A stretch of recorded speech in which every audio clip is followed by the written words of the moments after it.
Hey everyone, it's Duncan from overlandjournals.com, and today I want to talk to you about this cheap lantern that I bought. Whenever I buy any camping gear or something for the 4B, I always make sure it's a good brand, established brand, a high-end brand, or not so high-end, but something that will give me assurance of quality and value for money. But then sometimes I take a chance. If it is not the quality, the brand name is not so important to me. I purely base it on price, and I take a chance on something completely unheard of, and that's what I did with these. And I needed some lanterns because when I get to a campsite, as evening falls, I like it really nicely lit up and bright. And instead of running the lights which are on the 4B's roof and running the battery down, I like to have other sources of lighting, and even like if I need to have to do a quick repair on the way, still need alternative lighting. So I decided to buy a couple of these, and I was pleasantly surprised. On eBay I found these. Again, like I said, no brand name, and it's unheard of. There's no name to start with anyway, and I found these, and I bought all three for under 25 Australian dollars, and that's delivered. So price worked for me, and then the brightness was pretty good, 300 lumens. That is pretty bright, and this particular design comes with 3 brightness settings. They're pretty bright, and kind of a thoughtful design. And it's got this handle that you can carry it around with if you wanted to, or hang it on something. Alternatively, there's another hook here. You can hang it using that hook. Or if you wanted the brighter ends, the light spread better, then you can have it upside down.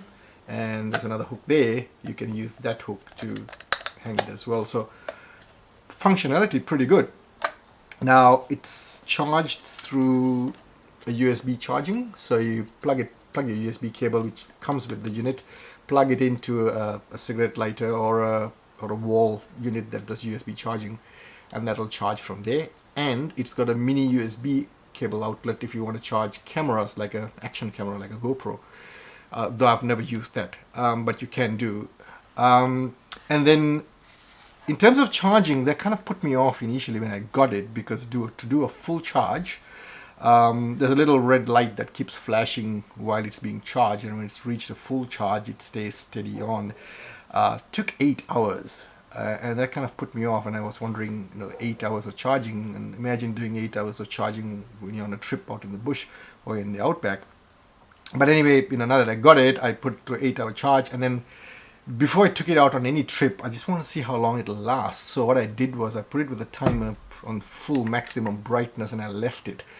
And surprisingly, 28 hours later, it was still going. It was not as bright as at the start, but it was still bright 28 hours later. So that was pretty cool. I was pretty impressed with that. Now since then, I've had these for about a year, and I've done quite a number of trips into the outback, long trips and short trips, and these permanently stay in the 4B, so I have it charged and ready to go. And every evening I switch them on, and I'll keep them running continuously about 4 to 5 hours, and it will give me a good solid 6 to 7 days before I need to put it through a full charge. So that's pretty impressive for something pretty cheap and unheard of. So no brand, as I mentioned. So I just thought I'd talk about it. I know sometimes it pays to go cheap and then get some seriously good value for money. And I just thought I'd talk about it because, like I said, it pays to go cheap. So hope you enjoyed that video. If you haven't subscribed, please subscribe already. Give it a thumbs up if you like what you saw. And thanks for watching, and I'll see you in my next video.